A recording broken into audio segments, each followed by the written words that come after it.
And everybody, welcome to the J&J podcast. My name is Josh Lewis. We've got Jeff J. Cunningham here. We're going to be talking about a lot of fun stuff tonight. We got a special show for you. This is episode number 9. We're going to be talking about a lot of different entertaining stories. I'm actually super excited. The vibe feels good today. It always feels good, but feels good today. Before we get into the stories, Jeff, how's your Saturday been? Good. I'm actually texting Peter right now. We are live streaming now. And I got to send them the link. People ask me when we go live, because this is what, episode 9, and people are asking. My Saturday is good. All my clients are winning. They're making sales in the marketing business. So I'm good to take a marketing spin on this. By the way, a lot of things that we talk about, you handle leadership very well, which needs to be said a lot of times. In anything in life and in culture, right? It's funny. I remember talking to somebody and they talked about, well, it's not politics they talk about, it's culture. These are things that are affecting the culture, right? And I always thought of that was like a good way to look at it because, as you do talk about things that do affect our culture in a leadership form, I can see how so many things are politicized through the marketing lens, right? Of how it is. And some of them are just ingenious by most of the headlines that make headlines. And I'm excited because I have my mic coming in on Saturday. I got the same one as you. When is it? Whatever that is, Monday. Thank you to Amazon Prime. Jeff Bezos. I always joke around, I'm better than Bezos. So what are the stories we got today? Yeah. And by the way, guys, we are just starting this. This is episode 9. Jeff and I have done podcasts before, but really this is a formulated podcast when it comes to current events, media, business, politics, things of that nature. Really, we want to push out things that are of a leadership and marketing point because that's our areas that Jeff and I dwell in. So having said that, we're going to get into some stories today. I'm going to go over the stories that we're going to talk about. The first one that we get into, which is, I want to break down. Can we go backwards up? I think it was more entertaining. Yeah, so what we could do is we can pick the first story. Honestly, I have an idea what the first story is, but these are some of the things we're going to talk about. Number one, inmate who stabbed Derek Chauvin will be charged with attempted murder. And remember, Derek Chauvin was the guy who was accused of murder for George Floyd. Taylor Swift will set to earn $100 million from Spotify alone in 2023. I kind of want to break down a little bit about Taylor's career and where she's going, how she's capitalizing on everything that she's got going on at the moment. This is one that's interesting. Mortgage rates expected to drop as Fed expects to drop interest rates 6 times in 2024. Why would that be? Historically, interest rates drop in election years. So let's get into that a little bit. This one I want to talk about, white lung disease. Jeff, you heard about the white lung disease? No. Okay, so the white lung disease turns up in Ohio and Massachusetts. Next story, Cosmopolitan magazine is promoting satanic abortion rituals. I don't know what that's about. Let's get into that. And then Gavin Newsom and Ron DeSantis face off in bizarre debate. What are they even debating about? Why are they debating? Who won? Who lost? Did anybody win? Watching that, we'll talk about that. Recent report came out saying that Israel knew about Hamas's planned attack 1 year prior, and Donald Trump is honored by the BLM co-founder saying that he supports him. By the way, Donald Trump is being honored by not just by a lot of people, Cardi B, Michael Rappaport, some people who are against it, just so you know, so we can get into that. We can talk about that. The first story I actually want to get into is a story that I'm leading with personally, because I think it's something that is going to be a very interesting way of how we handle this. And that is the white lung disease. Jeff, do you have any idea where the white lung disease came from? Bill Gates. I will give you one guess. I mean, that was my one guess, no? Besides that. Melinda Gates. Okay, so where do you think it came from? Africa. Come on, bro. China. China is right. Oh my goodness. Okay, so and why do they call it the white lung disease? We're gonna So find they're at out. it again. This is what's gonna shut down the country. Yo, clip this. This Clip is why I want to talk about this story, because this is something that is like kind of in the background, but it's say also, we're not getting to election. My uncle yesterday was saying that so this is a little bit about this. So Washington Post is saying, while some media outlets have used the term white lung syndrome to describe illness caused by mycoplasma, public health authorities do not use the term, and some experts caution it creates a misleading perception of a dangerous unknown disease.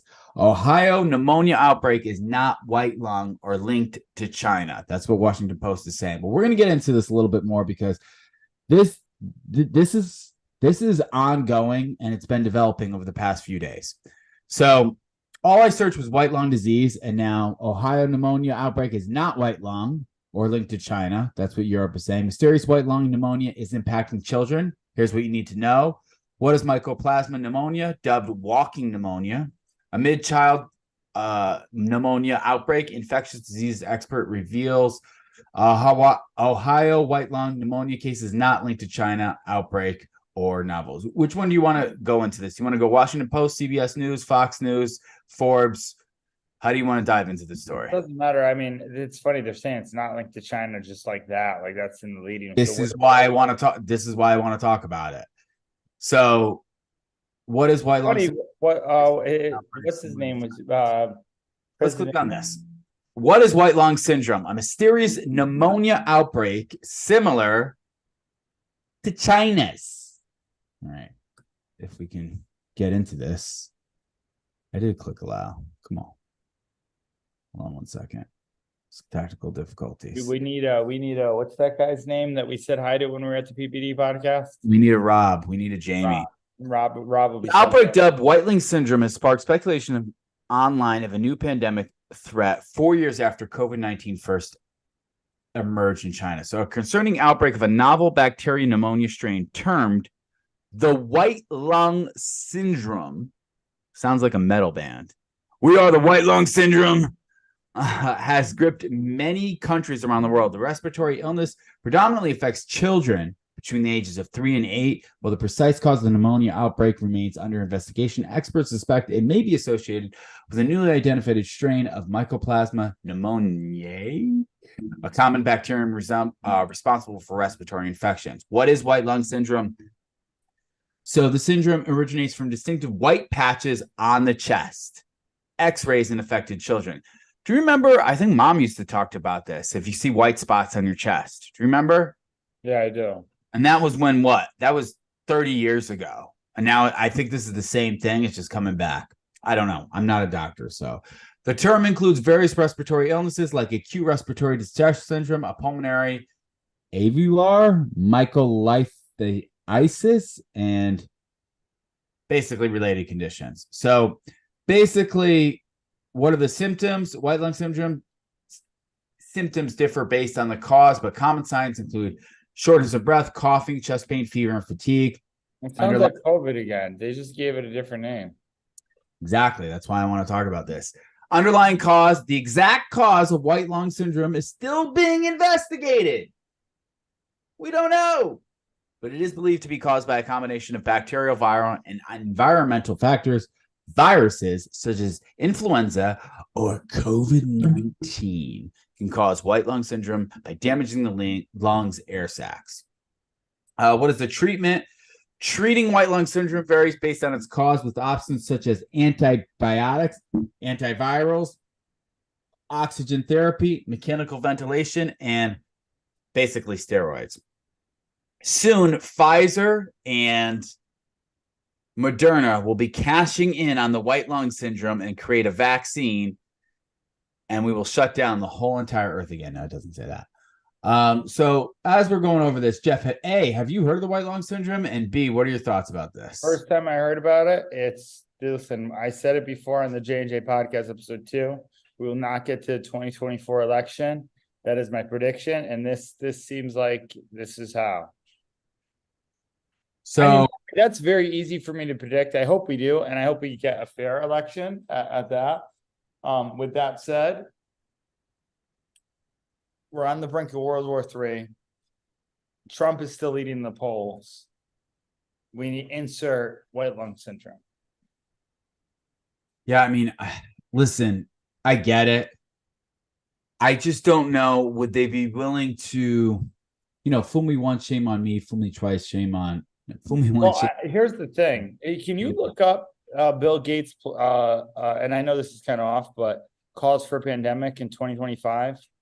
Why don't you bring that up while you're talking about this? Because I want to talk about something else real quick because that's similar, but I also just want to share one thing real quick because the Washington Post is reporting that the Ohio outbreak is not part of the white lung syndrome. So officials in Warren County, which is the Cincinnati area, reported 145 cases of pneumonia in children ages 3 to 14 since August. The caseload is higher than normal and reaches the state's threshold for an outbreak, but there have been no deaths or evidence of increased severity, officials said. Can we please get this on the record that there's been no deaths or evidence of increased severity? Just because when COVID first started off, I felt like this is how it started.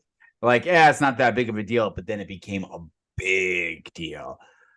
The CDC has been in touch with Ohio officials and also monitoring the increases in respiratory illness among children, including potential elevated rates of pediatric pneumonia in parts of the United States. Listen, this is something that I'm almost concerned about because, hey, I got a son. He's 1 year old.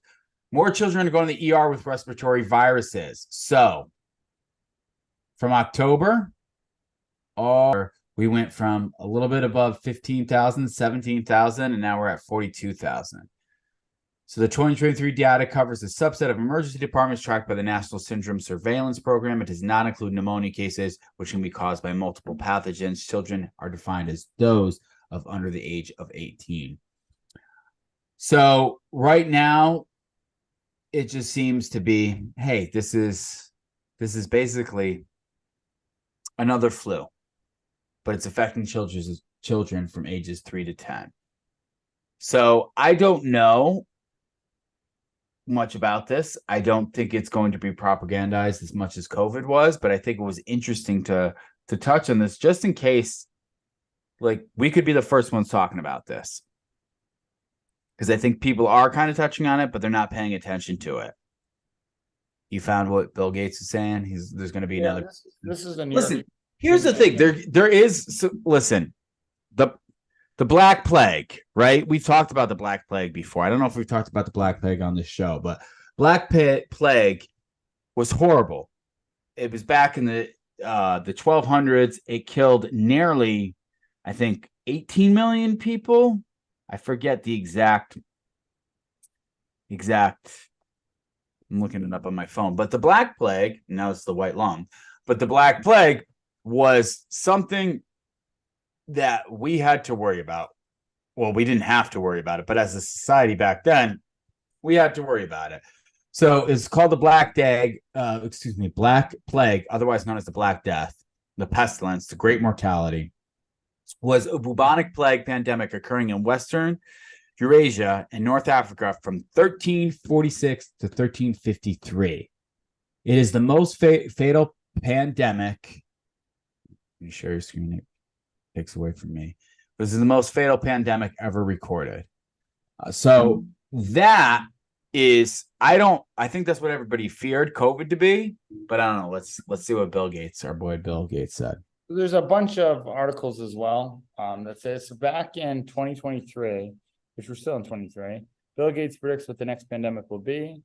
The American business magnitude and philanthropist Bill Gates has predicted that the next global threat to humanity will be bioterrorism. According to the Department of Justice, they are considered weapons of mass destruction. 20 years later, they're coming back. Include any weapon involving a disease organism. However, the agent does not have to be a biological agent, only an agent capable of causing biological malfunction, disease, or death in a living organism. Originally, he is assured that this is a real threat and that we are not paying enough attention to, in the same way that climate change is beginning to be considered. The billionaire believes that we must alert this threat to global security. So this wasn't the one I was talking about. Let's see, this is him around here. Thanks, Minister, for Bill Gates' construction need to prepare for future health crisis, including well-trained and equipped. I wonder if I could find a video, because he said it was 2025. Let's see what else we got. Bill Gates predicts traumatic improvement in humanity. This, and then New York Times did a piece here. Let me just see this here. This is an opinion piece, but opinion Bill Gates how to prepare for the next pandemic. I worry we're all making the same mistakes again. This was March 19th. So imagine there's a small fire in the kitchen, your fire alarm goes off, everyone nearby. This is a great read, right? Isn't it? Warning everyone nearby about the danger. Someone calls 911, you try and put the fire yourself. Maybe you have a fire extinguisher in the sink. Doesn't work. You know how to safely evacuate. By the time you get excited, a fire truck is already pulling up.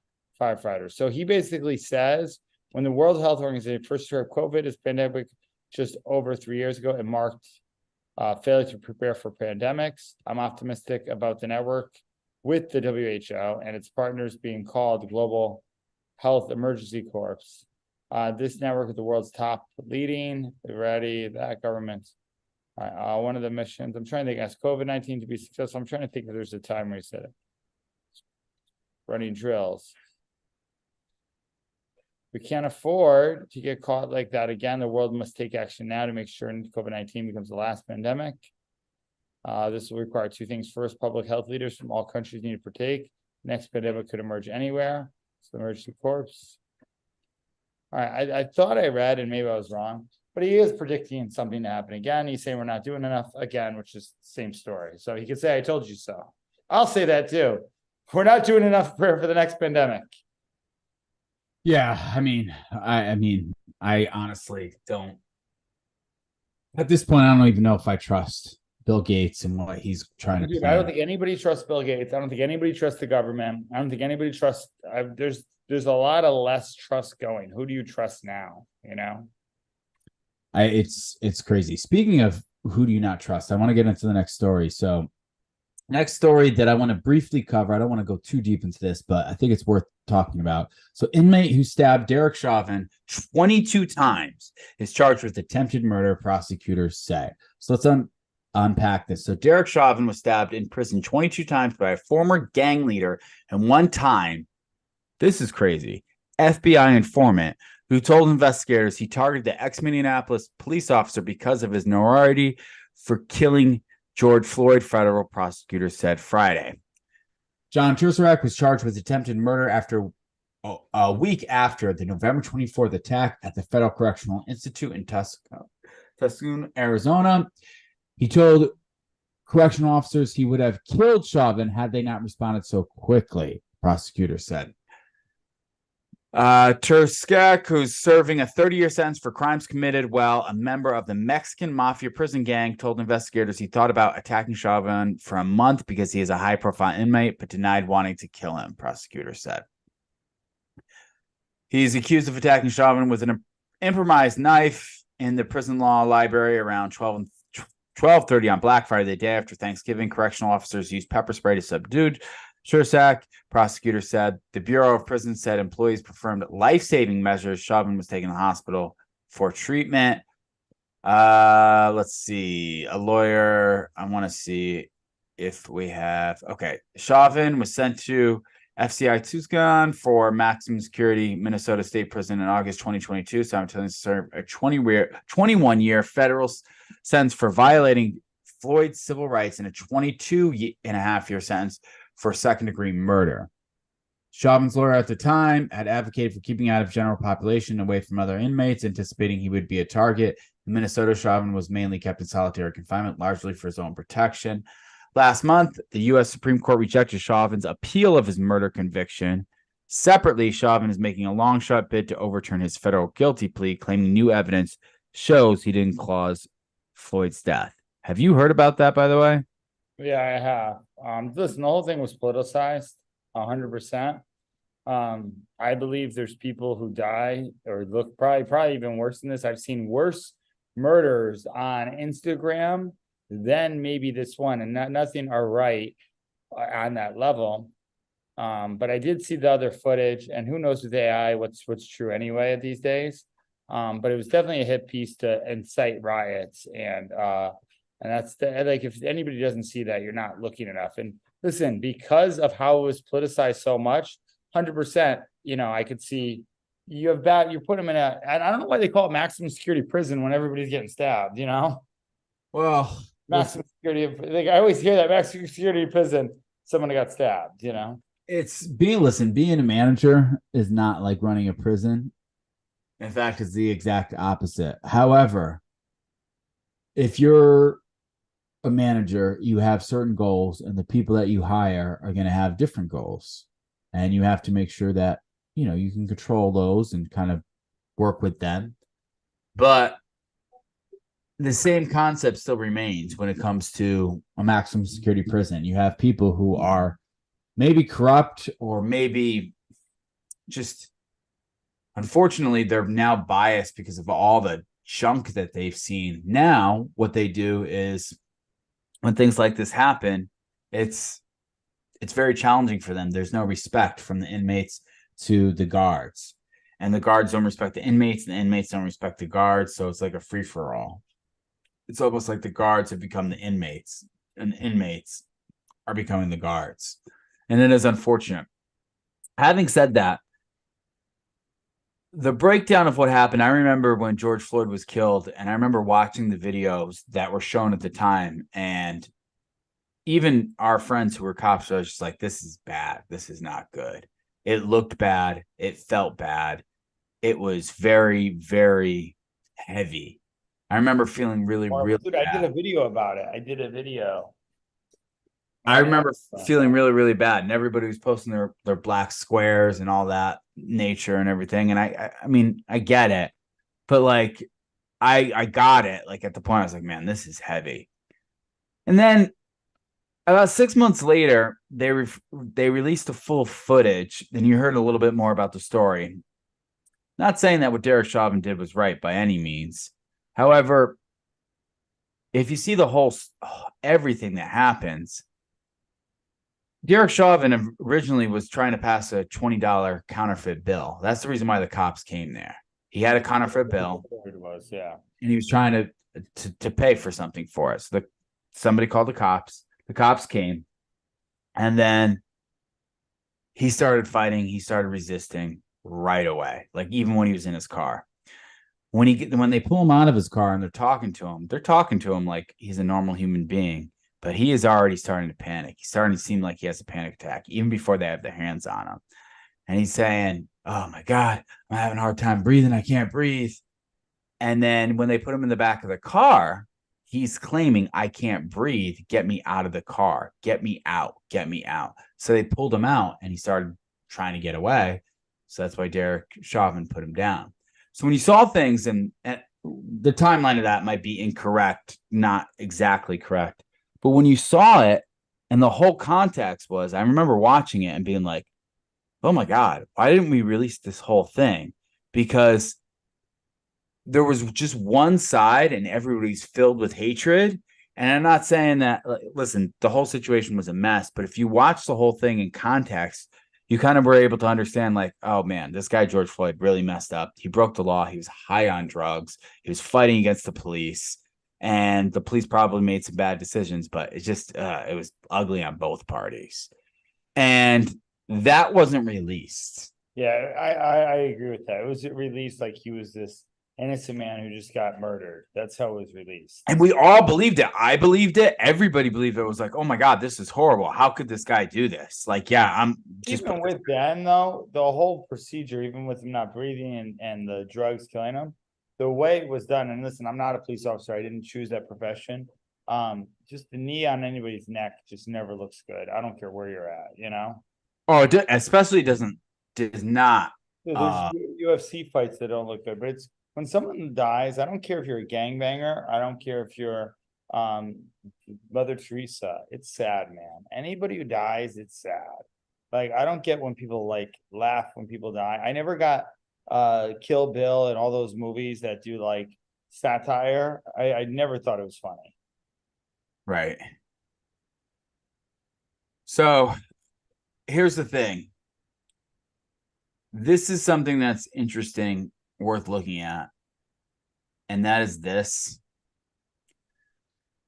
because this kind of shows the whole context of this. So this is George Floyd, case title, cardiopulmonary arrest complicating law enforcement, subdural restraint, and neck compression. File diagnosis, 46-year-old man who became unresponsive while being restrained by law enforcement officers who received emergency medical care in the field and subsequently in the healthcare emergency department, but could not be resuscitated.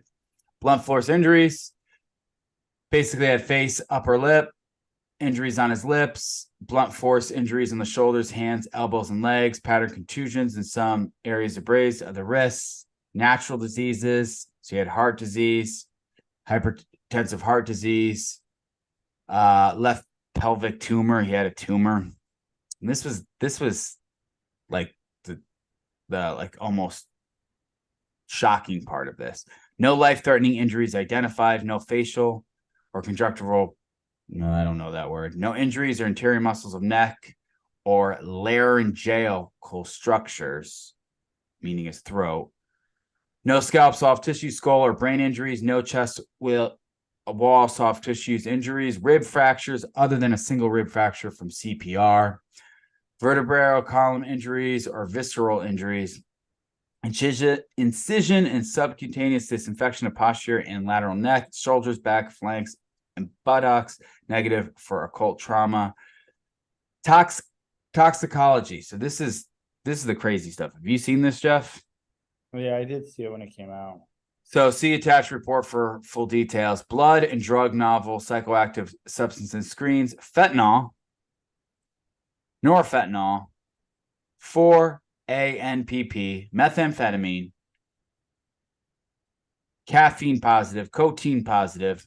I'm not even sure what this is. The THC, hydroxy delta THC, blood violates, negative for ethanol, methanol, isoprene or acetone, urine drug screen, presumptive positive for cannabinoids, amphetamines, and fentanyl.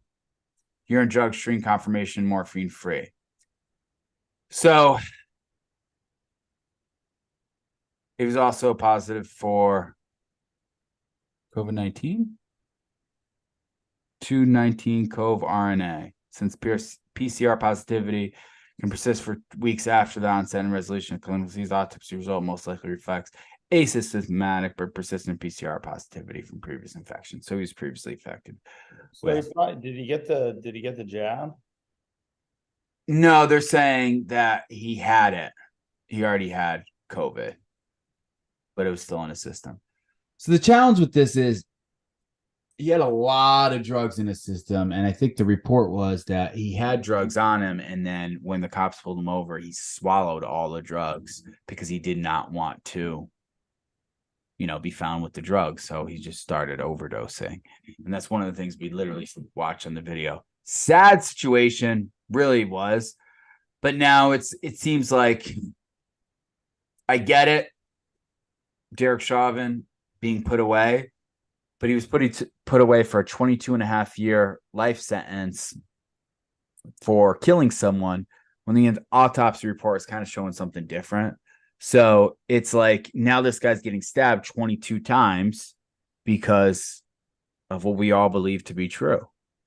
So it's a very challenging situation. Like, it's unfortunate. Yeah, by the way, Candace Owens, who she spoke really out about this, but Candace Owens also did what is it? Not Making a Murderer. It was something different. What was it called? Yeah, so she did basically saying, hey, Netflix came out and said this guy wasn't murdering people, but this is what they left out. He really did murder people. Basically, that guy, I forget what his name is. She came out and tried to say that he was a murderer. Yeah, probably one of the last things I watched on Netflix was that. I watched the whole Making a Murderer. 100% left thinking that guy was innocent and he's locked in, and the justice system's messed up and people get locked in. And I did think that's what they made you think. Same thing with George Floyd. Saw the thing happen. And it's crazy that George Floyd's name is known so much more than you want to look at on a lot of different things, Breonna Taylor, a lot of these names, which are more egregious, honestly, if you really want to talk about some like stuff happening. but this one, for some reason, was able to charge both sides and really create a lot of divide. Was pretty troubling. And but my whole point is you can make a case either way. First off, just how you admit truths, and that's what we saw. And it's sad because as you're reading that medical examiner's report, I thought, man, what about Jay's report, right? How did that look? What did he have in it, right? Because they have to write those reports, and it's a sad situation. It really is, and it's unfortunate. And just violence creates more violence, which is unfortunate. But let's get on to the next story. The next story that I want to get into is a little bit something that hits close to home with me, and that is the mortgage rates. And I kind of want to unpack this and the reasoning behind this. So, Federal Reserve will cut interest rates 6 times in 2024 as the economy shows clear signs of cooling down. ING says this is a Business Insider story. The Federal Reserve is poised to cut interest rates 6 times in 2024. What also happens in 2024, by the way? Election. There you go, baby. An economy that is showing clear signs of decelerating means the Federal Reserve will cut interest rates at least 6 times in 2024, according to a Thursday note from ING Economics. Moderating inflation, a cooling jobs market, and deteriorating outlook for consumer spending means the Fed will need to cut interest rates more than the market currently expects. We have modest growth and cooling inflation and a cooling labor market. Exactly what the Fed wants to see. ING Economics Chief International Economist James Knightley said this should confirm no need for any further Fed policy tightening, but the outlook is looking less and less favorable. Knightley expects the Fed will start cutting interest rates in the second quarter of next year, delivering as many as 6 25 basis point raise cuts, totaling 150 basis points.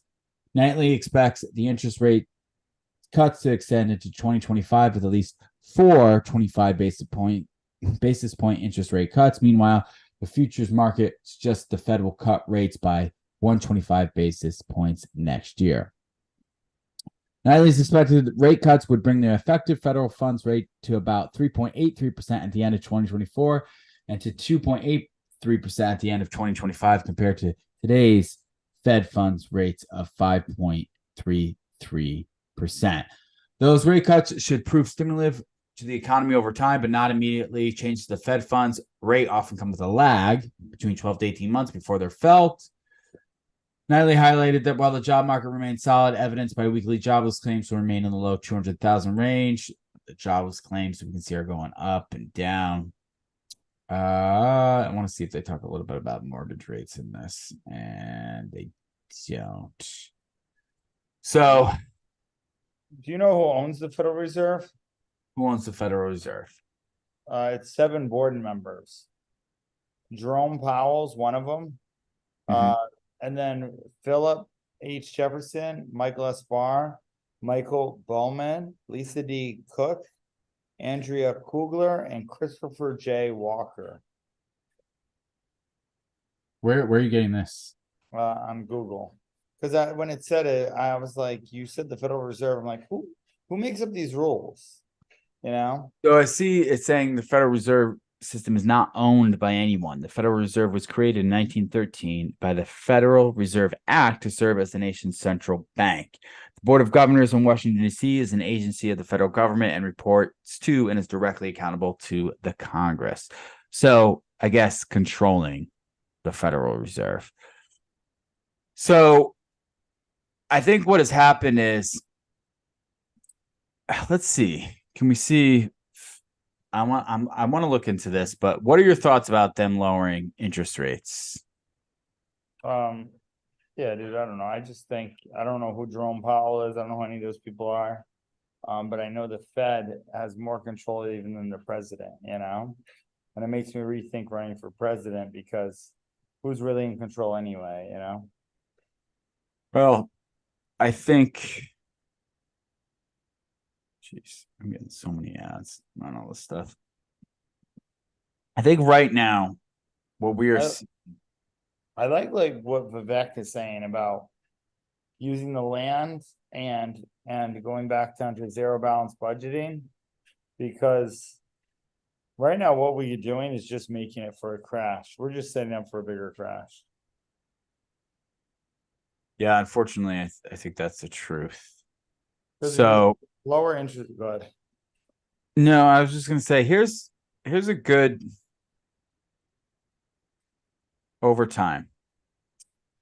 So back in 1980 is when they were at 11%, and they went all the way up, and then coming down, going all the way up, coming down. This is when they were at 18, 19%, dropped down to 8% by 1985, 12%, then going up and down, up and down. You see, I was like, they were all the way up. They were up so high in the 80s. It came all the way down right here. They were at 4%, almost close to 4% in 2000. Went up to 6%, dropped all the way down to below almost 2%. Came back up, went back down. This is where we had like the unrealistic rate, interest rates. And now we're starting to see the climb come back up again. This is what I find the most interesting thing about this chart. See how this is like almost at zero? Yeah, When in the last 30 years has it been like that? never. What is that going to do to us? I mean, Like, that's scary. Look at this from 2010 all the way to 2017. It's just nothing right here. Right. And now we're slowly starting to climb back up. And it's getting scary. I think right now at this point, I think we're paying for the mistakes of what wasn't real. Like, those weren't real federal rates. And whatever was happening behind the closed doors of them controlling that, now we're going to be paying the effects. And it's unfortunate because now everything up, the cost of goods and everything is now increased right after a pandemic. So with the interest rates increasing everything, now everything is increased. And now it's more expensive to live in my lifetime than I've ever seen it. And now I get that. that happens all the time. You know? Right. It's a natural process. But I also do remember times where I'm like, okay, like, well, when Trump was president, like, I remember, hey, things were like cooling off, things were cheap. There was a point when Trump got elected, I was even worried. Like, the media did a good job of thinking, man, he might bomb somebody. He might, he's a little temperament. I 100% did see that. And I was like, well, whatever. It is what it is. Right. And I remember there was one time, I don't know if it was gas low or whatever it was, and it just felt like the economy was good. Very similar to Bill Clinton-esque in that point of where people were like, it was really good. And I was just like, this is actually going way better than everybody thinks. Like, he's going to win again. Like, there's no way he loses. And everybody was saying that. And then here comes China. Here comes China. What story do you want to do next? Do you want to do Cosmopolitan magazine? Oh, that one's. I'm still. The stories take a lot out of me sometimes. I feel, and we can do that one. I want to do Gavin Newsom and you want to pull that one up while I pull this one out? Sure. Until we get our own Jamie. So Gavin Newsom and which, by the way, Gavin Newsom reminds me of Matthew McConaughey.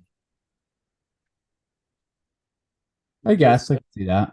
I alone on that. Even the way he talks, he kind of looks that way. He has like, and he was versus what's his name? DeSantis. By the way, DeSantis, man, should have never ran. What makes you say that? He's just. So what's the reasoning that this is the story we're going to do now? What's the reasoning that Gavin Newsom and Ron DeSantis are debating? Because they both believe they're going to be president. This is it. They both believe that Trump will get indicted and Biden will do it. And there's nobody else besides Biden. And DeSantis is number 2 to Trump. But here's the thing. Right now, both parties have not said anything regarding this, right? They're saying Democratic Party is saying Biden's our guy 100%. Even Newsom in this debate says Biden is the guy. I'm fully backing him. Never turns his back on the Democratic Party, never turns his back on Biden. And DeSantis is, I mean, he's in what, second or third place right now? He's in second, the Trump. All right, let's break down this. I didn't even watch any of the highlights. I watched some clips of it. Governor Newsom addressing the question, why debate Governor DeSantis, a presidential candidate, when Newsom isn't even in the race? I'm here to tell the truth about the Biden-Harris record. The governors agreed to a primetime Sure, I do that. showdown after an ongoing public feud. Newsom highlighting former President Trump's huge lead in the Republican primary. How's that going for you, Ron? You're down 41 He's bragging about Trump. points in your own home state. This is a slick, slippery politician whose state is failing. DeSantis took aim at Newsom's record California is failing. I can't believe this guy's even. in California on everything from crime and homelessness to the high cost of living, pointing out Newsom's You know, I got offered to live out there for 6 months paid and everything. And I was literally, if they offered me this in Miami, I probably would have took it.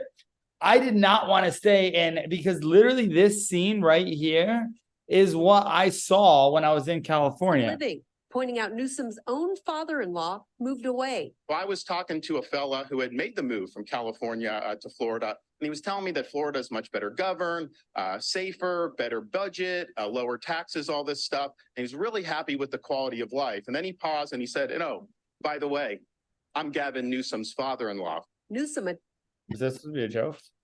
I don't know, but that's pretty crazy to say. Yeah. By the way,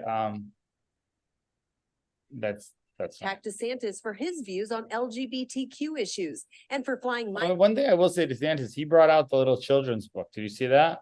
migrants to Martha's Vineyard. I met with those migrants that you lied to under false pretense. That kind of gamesmanship, using human beings as pawns, I think is disqualifying.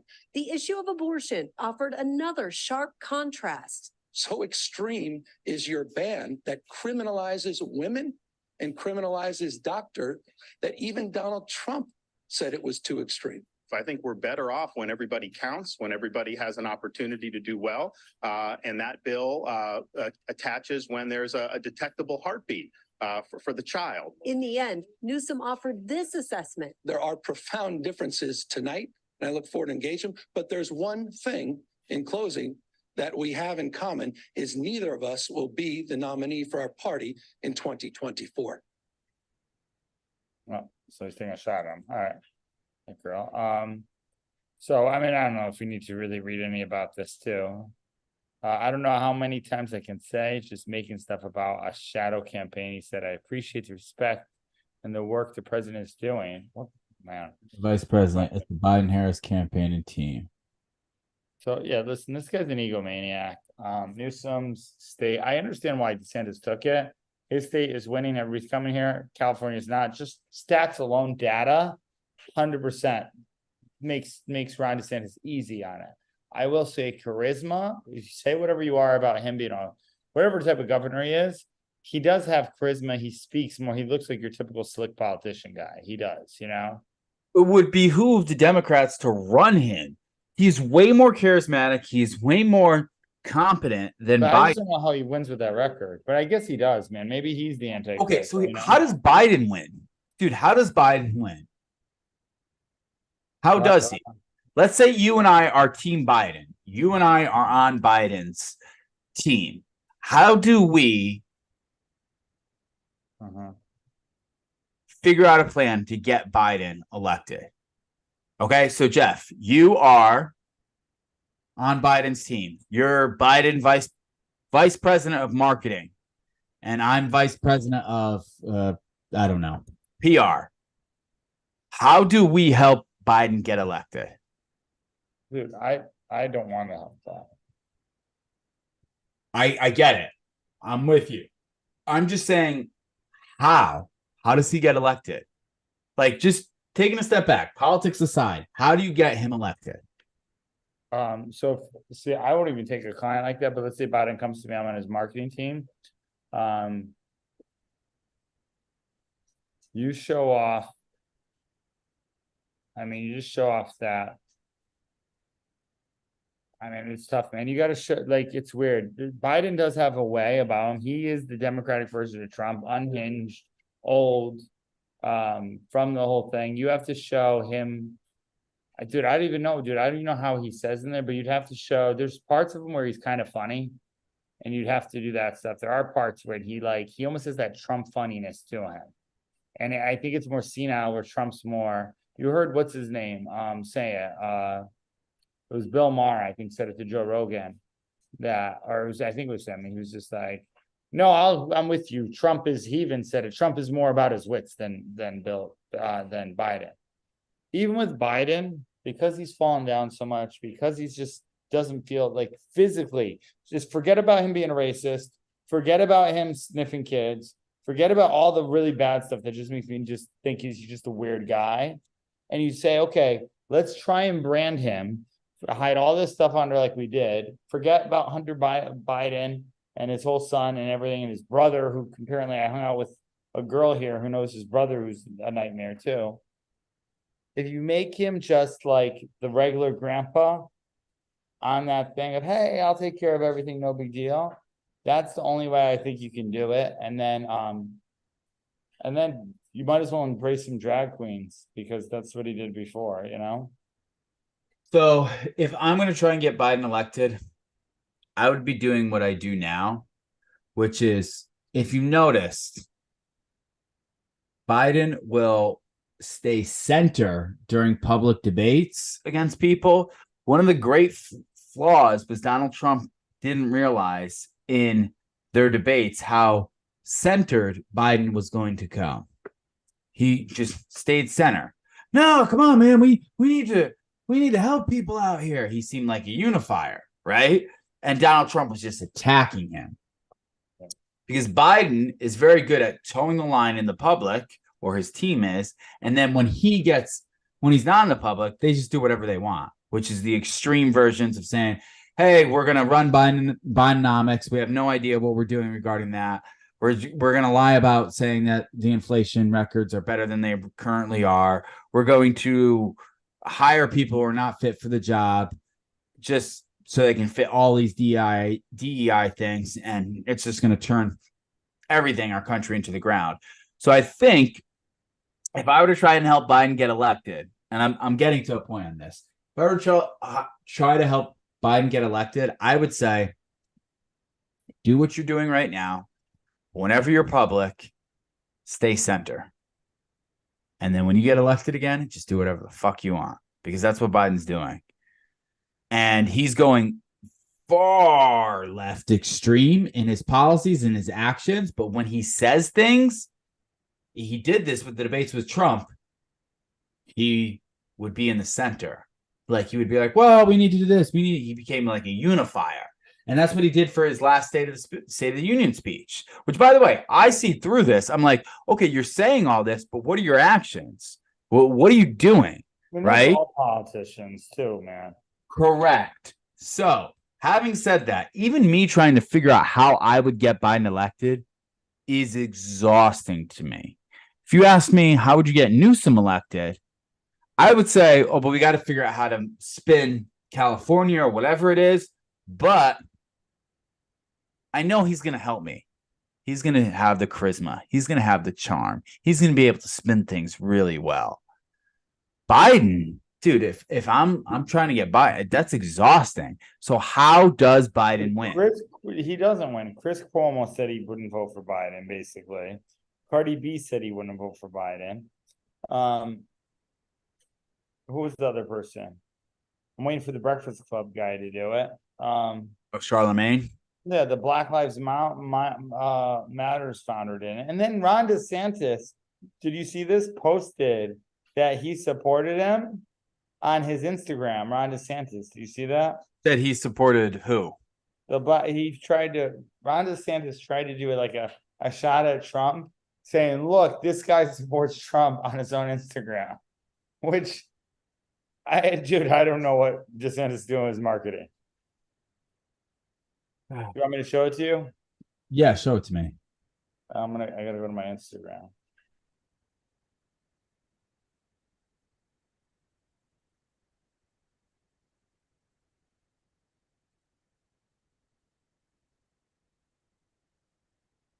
Funny, Ron DeSantis, who policy wise, whatever, like he needs help with marketing. I actually.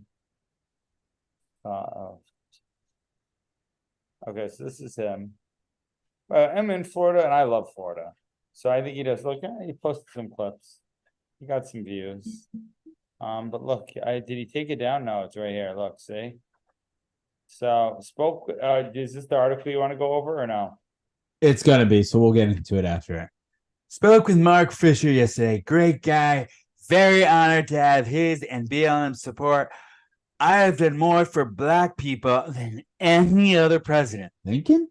Including 10-year funding for historically Black colleges and universities where they had none, opportunity zones, criminal justice, and reform, and much more. Thank you to Mark. So Ron DeSantis on the same thing says, BLM praising Donald Trump and Trump celebrating it. Makes perfect sense. When BLM was burning down our city, so he goes, takes the thing. We did it differently in Florida. I didn't just tweet, I took action. I called the National Guard. We were in a few cities burned. What did Jeff the Entrepreneur say? What do you mean? Oh, did I say something? I said, this proves the whole world is trending towards Trump. Cardi B, I am Cardi B, Michael Rappaport. They weren't just talking about on the PB Dash was Chris Cuomo. So, but look, everybody else said, hello, who's doing your marketing and campaigning? Literally a horrible strategy. Oh, Listen, the have AI you guy. seen some of the people that work for DeSantis's camp? Not They are mean, dude. They attack people all over X. Like, just like go after people. While Biden fails, DeSantis leads. The DeSantis administration has launched an evacuation. Safely evacuated hundreds of stranded Americans out of Israel. After a catastrophic hurricane, they said it would take over 6 months. But DeSantis got people back in their homes and rebuilt bridges in just days. And DeSantis deployed troops to the southern border to stop the invasion. Ron DeSantis, he will fight for you. He will win for us, and he will lead America's comeback. I'm Ron DeSantis, and I approve this So message. they have to say they approve every message. Our border is a disaster. Crime infests our cities. The federal government makes it harder for families to make ends meet, and the president flounders. But decline is a choice. Success is attainable, and freedom is worth fighting for. Righting the ship requires restoring sanity to All our right, society. like, turn this off. I like DeSantis, but he has a incredible gift to bore me to death. Yeah, he doesn't have the energy. Like, Which is unfortunate. Because I think he's got good policies. He knows what he's doing, but like he is just like I listen to sometimes when he speaks, and I'm just like, me. You want to go into the Trump story and Black Lives Yeah, Matter? so I have that pulled up right now. So this is an interesting one, and everybody is trying to spin this in a different way. But Business Insider story saying Trump, who's rallied against Black Lives Matter for years, now says he'd be very honored to have its support. By the way, when you're trying to win, you try and win all of America. You don't ever turn anybody away, which is why people got mad at him. And when Trump said there's good people on both sides, because he was thinking of votes. The whole way it's votes. That's the thing. He doesn't care who you are. So this is let me pull down my screen for a second. So do you know how the actual quote goes? And listen, I am not a huge fan of Trump. I don't really like Trump. I think he's arrogant. But I'm going to defend him here. He says there's good people on both sides. And then the next line that he says is, I'm not talking about the neo-Nazis and the white supremacists who should be condemned totally. But the thing is the media took that line, there's good people and bad people, there's good people on both sides, and went, oh my God, look what he's saying. And they cut out that next line. Yeah, Trump, by the way, is not racist at all. He's not like anything. He's Trump, right? He's older. He's what he is. But like, I can't believe they made Trump out to be this whole racist guy when Biden is extremely, you can put more sticking points for Biden to be racist. And Biden's, listen, whether you're right or left, the facts are Biden is way more racist than Trump has ever been. And the challenging thing is that's not the narrative. So people don't naturally believe. They go, Trump's a racist. Which you forget, Trump was all in these rap songs because Trump did business deals with every single side of the hip hop area, with I will whatever. say Trump's though, with attacking China, even though the first term, the way he did China, it's just like there's things that I just wouldn't do the way he did them. Oh, I agree. Like, I agree 100%. Like, why do you say it comes from? Why do you say it's a China virus? Because it comes from China. Well, that's racist. It's not racist at all. It comes from China, right? And the thing is Trump was using his cockiness and arrogance to say, listen, I know what you're doing. You're trying to point me as a racist, but F you, I'm not. But the thing is the way he said it was almost mocking the person, that it came across as like, is that racist? You know? right. And that's Trump's whole issue. Like, he does stuff like that. And you're like, like, it makes all the people who are supporters of him go, Which is like, why, by the way, Trump is no different than Family Guy or South Park. And sometimes it's like, whoa, he said that. That's funny. Like, it's literally, that's why, literally, selfishly, and I know this sounds so wrong, Trump winning, and I'm sure comedians and people even on the left would agree with me. Some of the stuff he says is funny. It's funny but wrong, okay? And it's funny right but wrong. It's like, yeah, you shouldn't really say that. Like, died like a dog. he died like a dog. Beautiful dog. They didn't knock on the door. They just came in. I thought you would knock on the door, but no, they just sit right in. Anyway, let's get back into the story, because I think this is a weird shifting of the tides, the changing of the guards. So former President Donald Trump, this is an insider story, Business Insider, on Wednesday welcomed the idea that he'd be supported by the Black Lives Matter movement, a group that he's treated as a public enemy for years. This just goes to show you, by the way, Trump is like easily flattered. All you have to do is say, hey, I like you, Trump, because, well, we'll get into it. But he was responding to an interview that Maryland activist Mark Fisher gave to Fox and Friends on Tuesday, during which Fisher expressed support for Trump and condemned the Democrat Party. So Fisher came out and was like, listen, I support Trump and the Democrats are nuts. Fisher was introduced by Fox as a co-founder of the Black Lives Matter Rhode Island. Personally, I love the man. I mean, said Fisher, how could you not like a real man? How could you not relate to someone like that? So this is just music to Trump's ears, right? That is, I am a real man. How could he not relate to me, right? So he supports Trump and Trump supports him. And now there's backlash coming from that. Trump then wrote on True Social, and he had spoken with Fisher, whom he called a great guy. Very honored to have his and BLM support, Trump said, before claiming to have done more for Black people than any other president, Lincoln, an oft-disputed remark that he's regularly made in the last few years. His response stands in stark contrast to his past comments about Black Lives Matter, which he criticized even before he became president and called a symbol of hate. And then the Black Lives Matter's leaders condemned Fisher's remarks that Trump even has support from Black Lives Matter is being disputed by leaders in the movement. Mark Fisher stated that he was one of the co-founders of BLM. Absolutely not. He was a respected advocate for BLM. That's it. And he was paid. And somewhere he got fired and demoted. Fisher is listed as the founder of BLM Incorporated, an organization that exists to assist the Black Lives Matter movement. However, the website also said it's not affiliated with any other Black Lives Matter movement. BLM Inc. did not immediately respond to requests for comments sent outside regular business hours. Man, it's just like everybody's turning on each other right now. They're like, well, he said this and he said that, and you don't believe with this. And it's just one guy. Listen, Black Lives, like I could have started a Black Lives Matter movement. At the time it was, I could have started a GoFundMe, started something like that's how it was getting so started up, right? So some guy, and by the way, I do believe there are people who tried to start Black Lives Matter for the right reasons. But the whole thing on the head, it was horrible because the main organization took all the money and put it into something like Always. And it's a sad thing, dude. Like literally, I mean this, and it makes me very mad. A lot of people in Black America, from what it is, from redlining and certain things, from Lyndon Baines Johnson and certain things that are legislatively done, mostly by Democrats, not Republicans, believe it or not, have really just not been in a favorable light. And it's something that will change in time. It has to change in time. It's changing over time. But then it's so easy to rile this as well. And I just think this is a guy who really likes Trump, and he's just saying that. And the fact that he did start a Black Lives Matter thing was probably because he probably wanted to do something right for Black people. And if he has common sense, Mark Fisher, he knew Trump actually did probably more for Black people than most people, you know? Yeah, I think that is probably definitely the case. Let's get to our next story.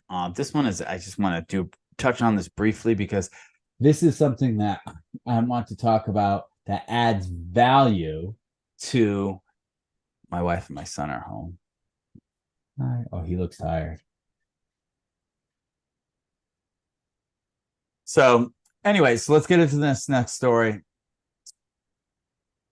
This is about our girl, Taylor Swift, which, by the way, listen, I don't agree with Taylor Swift on everything that she does, but this girl is the epitome of being an entertainer.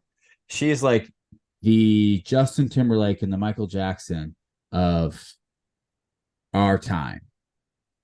So the pop superstar, she's 33 years old, has been named Spotify's top streamed artist of the 2023 after achieving 26.1 billion global streams since January 1st. And she is also on track to earn over $100 million in royalties on the platform this year.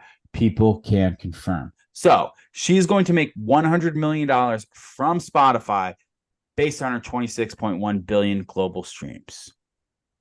The reason why I want to talk about this is because this is something that I think is very important when it comes to adding value to the marketplace. So listen, Taylor Swift is I love metal music. That's all I love. I listen to it. But Taylor Swift has some bangers out there. She does, all the way from the beginning catalog all the way to even to the music that she releases now, which I don't really listen to. But like, if a song comes on, I'm like, wow, that's a good song.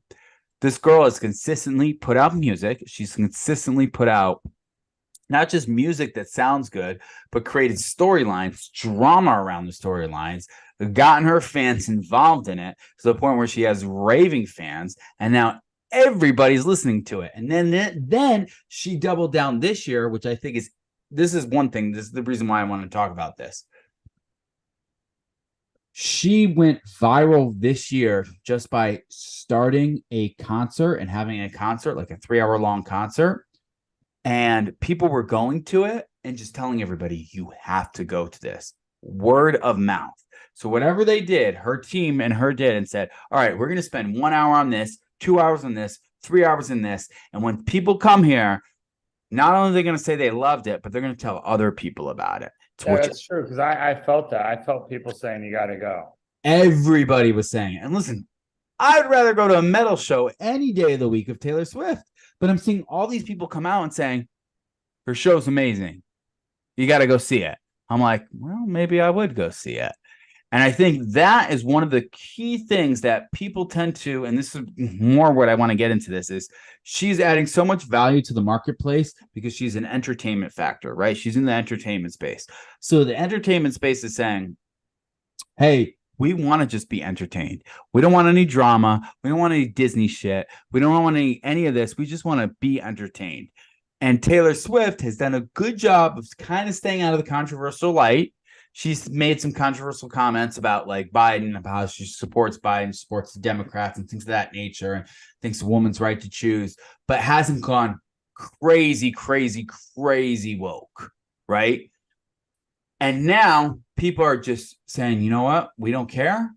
We just want to listen to what your music is, and we want to be entertained by you. And now this girl is capitalizing on the fact that, man, it's so good to just watch somebody, just be entertained. You don't have to worry about any drama. You don't have to worry about anything. It's just, I can sit back, relax, and be entertained. She's been doing consistently since the beginning of her career. And now this girl is making $100 million just from Spotify alone. Did you hear that? No, I didn't hear. So one thing I will say is, Jeff, have you ever watched the TV show Suits? I have not, no. You told me Oh, about. yeah. So I started watching it. I'm in the process of watching it. Really good show. Lots of fun.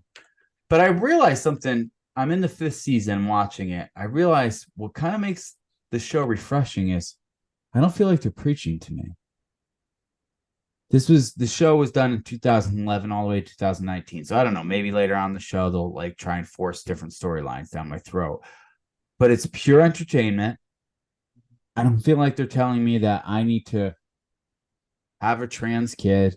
I need to make sure that everybody I know is some part of a diversity group, or that I am tolerant to this group. It's just a storyline with people, with characters who are likable, who are not likable, who are enemies. And it's just enjoying. It's enjoyment. I think that's what Taylor Swift has been able to capitalize on. I think if she continues to do this and just continues to keep on doing this, she's going to be successful in the next 10, 20 years. I only see if she chooses to go down the path of saying, you know what, I'm going to talk about dating somebody trans, or I'm going to talk about that. I think it could ruin her career, but I think she's smarter than that, but time will tell. Yeah, I don't think she'll do that, you know? You never know, man. Really don't. I'm running a marketing agency right now, and one of the lead on the marketing agencies is having issues right now. What's going on? So I'm helping solve those. Got it. All right. So let's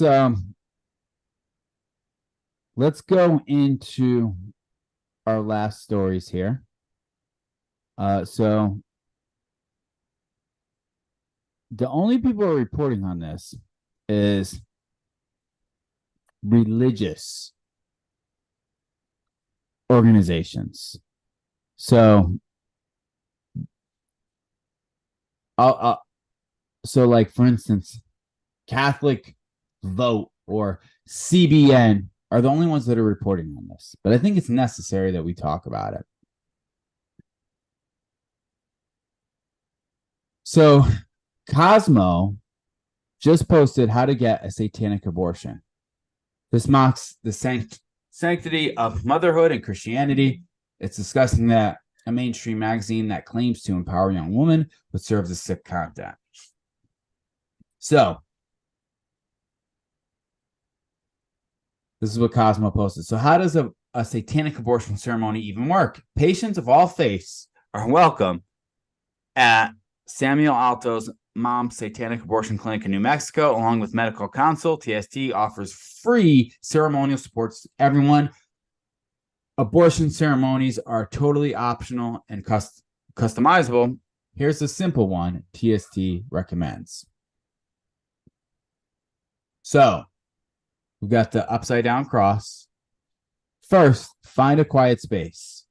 Bring a mirror if you can. Just before taking the medication, gaze at your reflection and focus on your personhood.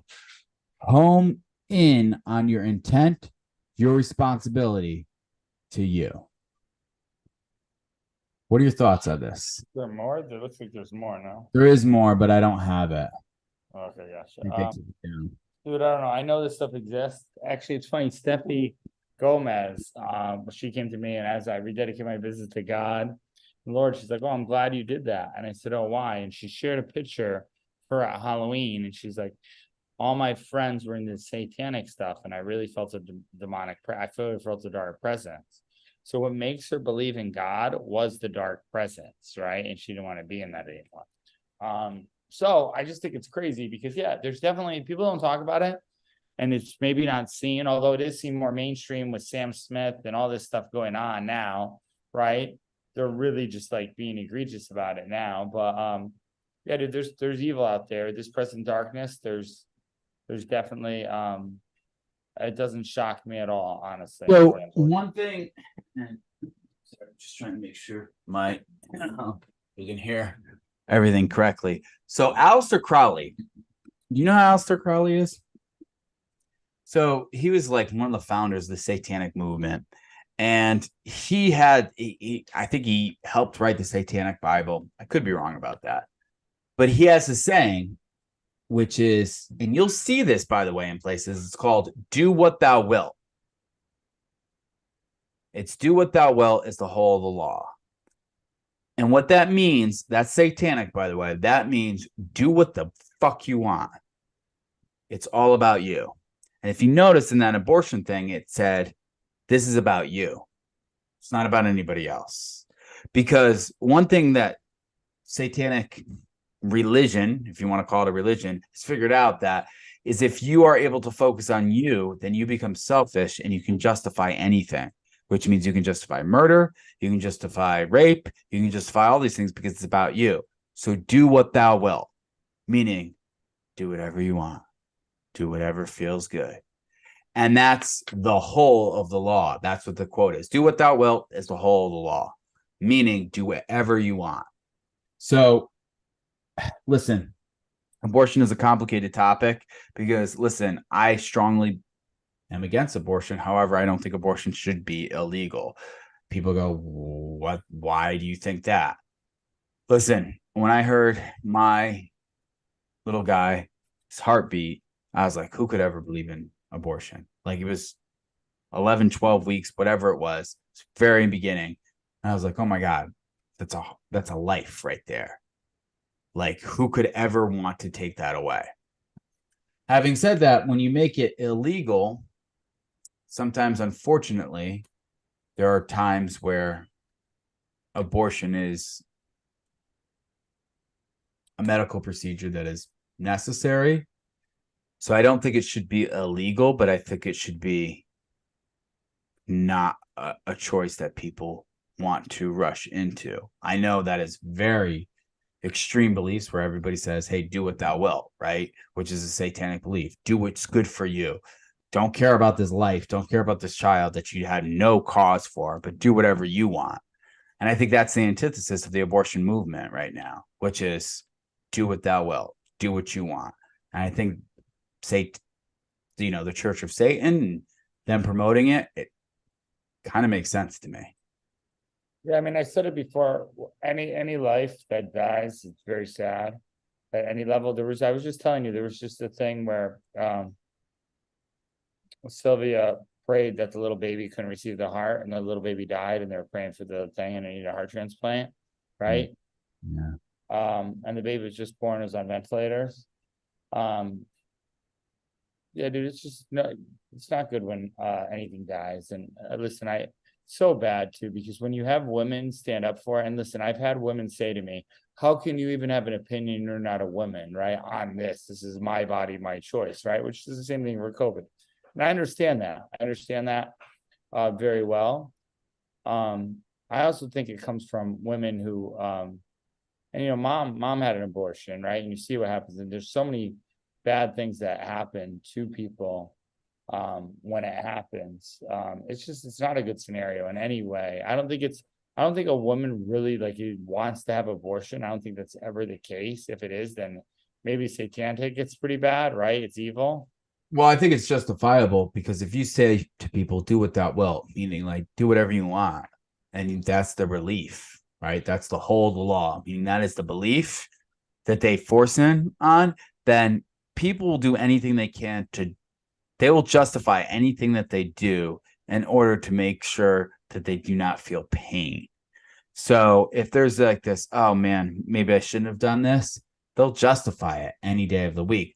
Plus, also, it's a belief system. So if you're told, right, if you're built in a household where everybody says, yeah, no, this is normal, this is something that you should do, then any type of doubt is eradicated. You're not going to feel bad.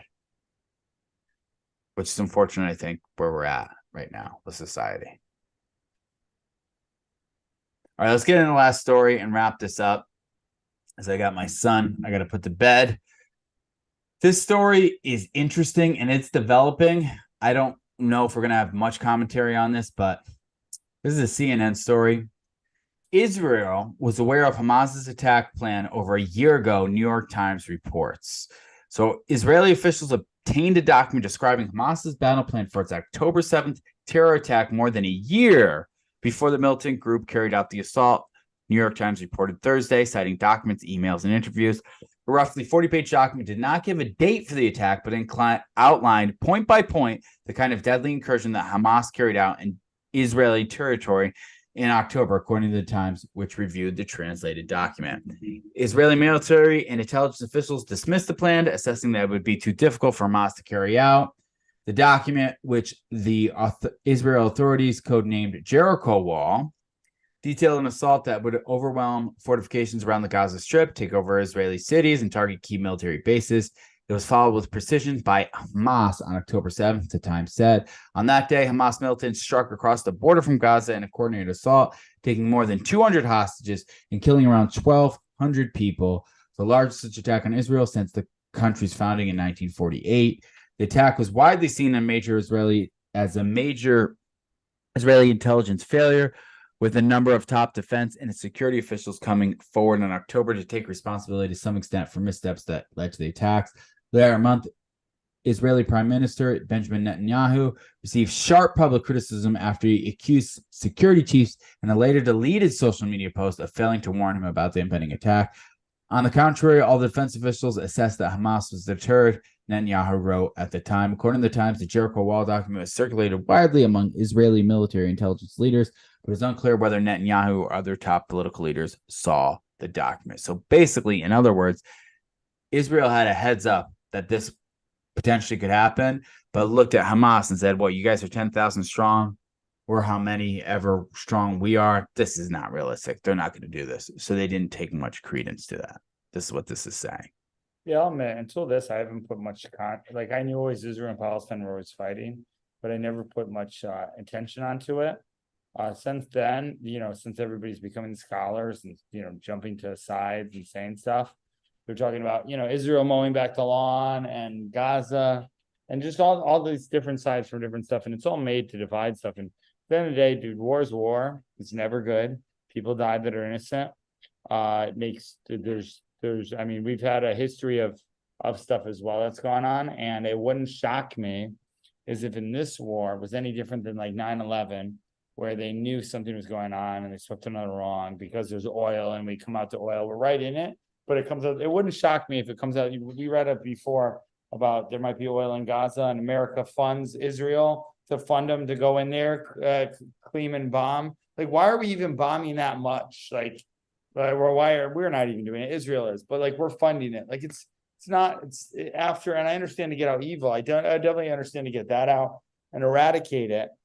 I saw there's a picture of Mark Rubio saying, "Nope, I don't care. You go after Hamas, anything you until each one of them, right?" And that's all. I totally get that, right? And now we've totally politicized it where people are standing up for terrorists. It's insane. But what if every politician's told to like go after that realm just so we can bomb this thing, just to get some oil, just to help? Like, who knows? Like this, it's just I've seen this story play off way too many times before, So this reminds me of when I was a manager back in the restaurant.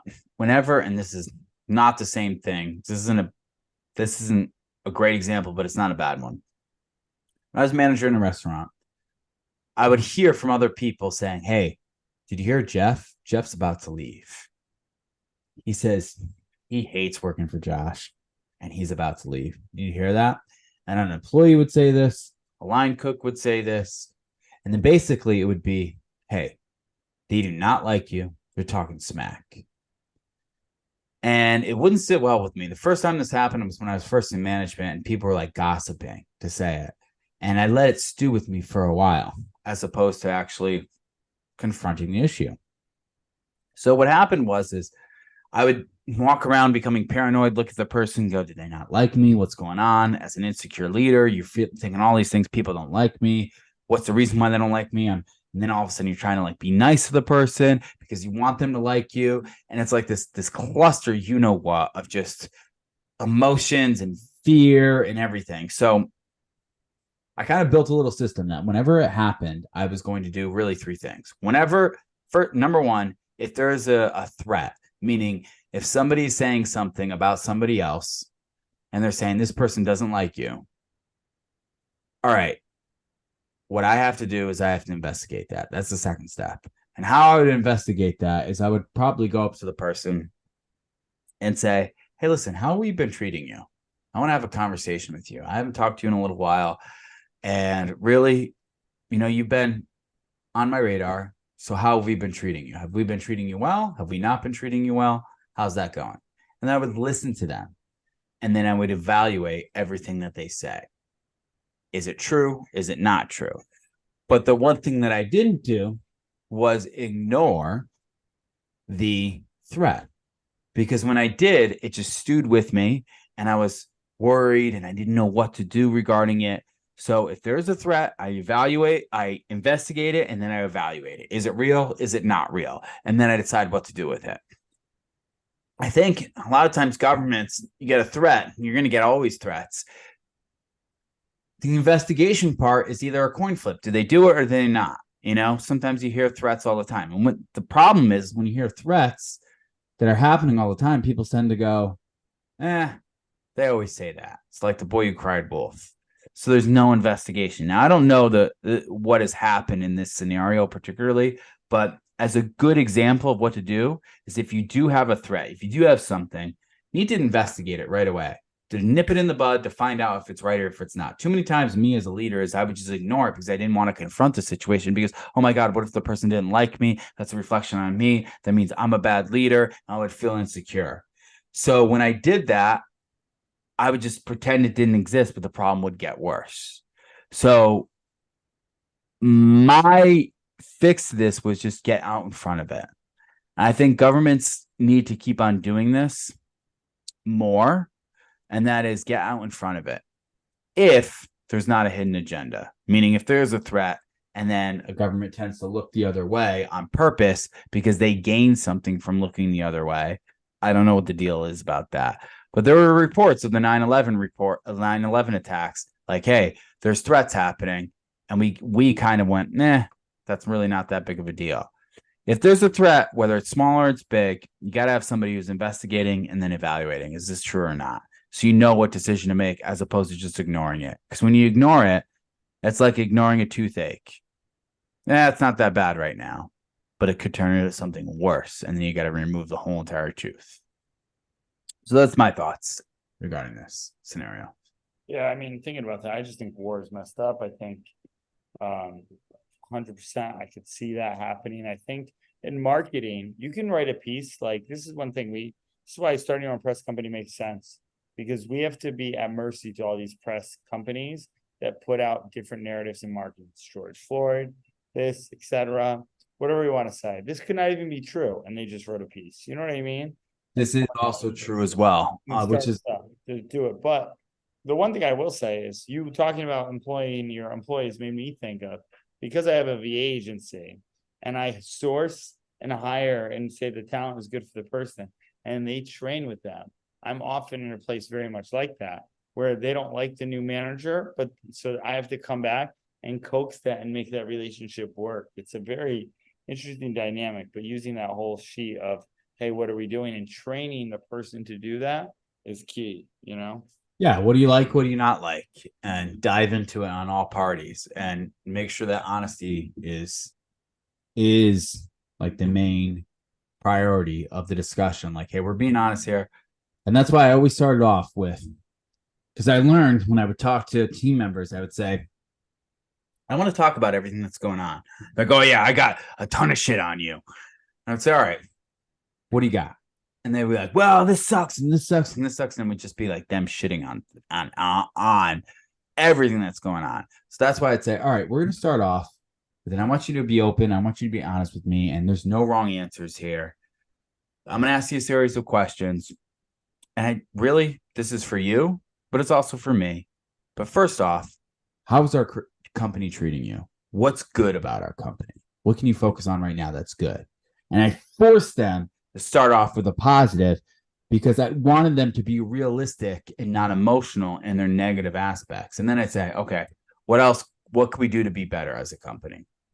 But yeah, if you continually do that, you'll be able to develop and get the best out of your people. All right, we're wrapping up here. It is 7:07, Saturday, December 2nd. This has been a good show. Thank you so much for joining us. If you guys are interested in any consulting, Jeff, where can they find you? GetCLC.com. GetCLC.com. And for me, if you're looking for anything regarding being a better manager, better leader, go to joinmasteringmanagement.com. or DM me at Josh Lewis Growth on all platforms. Be great, guys. We love you, and we will see you when we see you next time.